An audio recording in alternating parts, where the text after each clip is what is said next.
আসসালামু আলাইকুম। আপনাদের আরও একবার স্বাগতম সাতুলের কুঁড়ে ঘরে। তো আপনারা কেমন আছেন? আমি তো আলহামদুলিল্লাহ ভালো আছি। আর আমার ভিডিওটা আপনারা যে যেখান থেকেই দেখে থাকেন, ভিডিওটা দেখে পুরোটা দেখার চেষ্টা করবেন। আর পুরোটা দেখে লাইক, কমেন্ট, শেয়ার করে দিয়ে যাবেন। আর আমার পাশে থেকে যাবেন, তাহলে আমিও আপনাদের পাশে থাকব। আমি সবসময় আপনাদের পাশে আছি। তো এই যে আমার ছেলেটা আসছে, আপনাদের তো কালকে দেখালাম। তো এই জন্য কালকে আর কি তেমন কিছু রান্না করিনি। আর আজকে হচ্ছে ভাবলাম যে ও যা পছন্দ করে তাই একটু রান্না করি। এদিকে আর কি ওর বাবা সকালে একটা মুরগি নিয়ে আসছিল, তাই আর কি এই যে কয়টা পিস আর কি নিয়ে নিলাম কোরমা করার জন্য মুরগির মাংসের। আর এটা হচ্ছে ঝাল মাংস রান্না করব, এই জন্য এটা আলাদা করে নিলাম। তো এগুলো দিয়ে আর কি কোরমা করবো। এই তো এখন আমি কোরমার জন্য আর কি মাংসগুলো আর কি ভেজে নিচ্ছিলাম। তো গ্যাসের চুলায় আর কি কোরমাটা করব। এই যে হালকা করে ভাজা দিয়ে তারপরে আর কি আদা, রসুন, পেঁয়াজ একে একে দিয়ে নিয়েছি। আর এখানে দারচিনি, এলাচ, লবঙ্গ সব কিছু দিয়ে এখন মশলাটা কষিয়ে তারপরে আমি আর কি এর মধ্যে একটু দুধ দিয়ে দেব। তো মানে মশলা কষাতে গেলে দেখা যায় যে অনেক তেল ছিটে গ্যাসের চুলার উপরে চারিপাশ দিয়ে। তো যাই হোক, কারা কারা এরকম কোরমা খেতে পছন্দ করেন?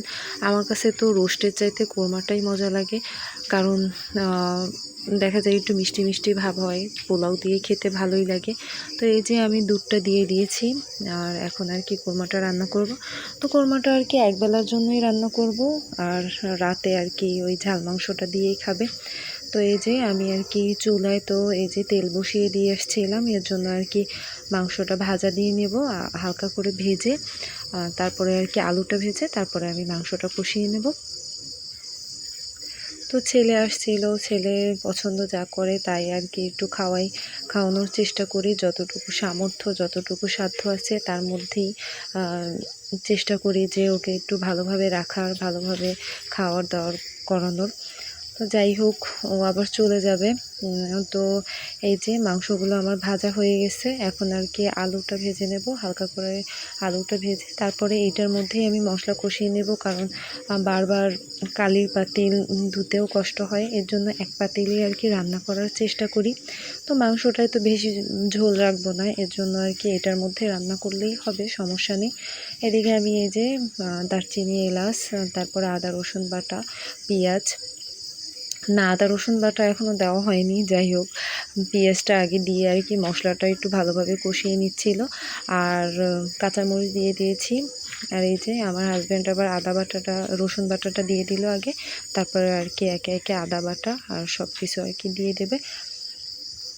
তো আমার ভিডিওটা আপনাদের যদি কোনো অংশ ভালো লেগে থাকে তাহলে আমার ভিডিওটা প্লিজ সাবস্ক্রাইব করে দিয়ে যাবেন, আর আমার পাশে থাকবেন।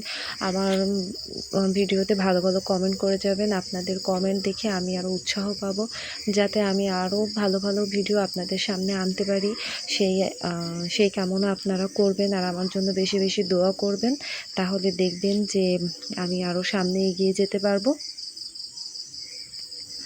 তো আপনাদের সাথে এই যে কথা বলতে বলতে মশলা তো এক এক করে দেওয়া হয়ে গেল। তো এখন আর কি এই যে ওদিকে মশলাটা কষিয়ে নিচ্ছিলাম, এদিকে কোরমা তো রান্না হয়ে গেছে। আর এই যে পোলাওর জন্য আর কি আমি পেঁয়াজ, তারপরে দারচিনি, এলাচ সব কিছু একসাথে নিয়ে নিয়েছিলাম।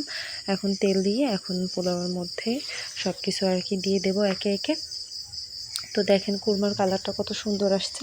তো ঝোলটা একটু কমে গেছে, যাই হোক একবেলা খাবো, তো ওতেই হয়ে যাবে আমাদের।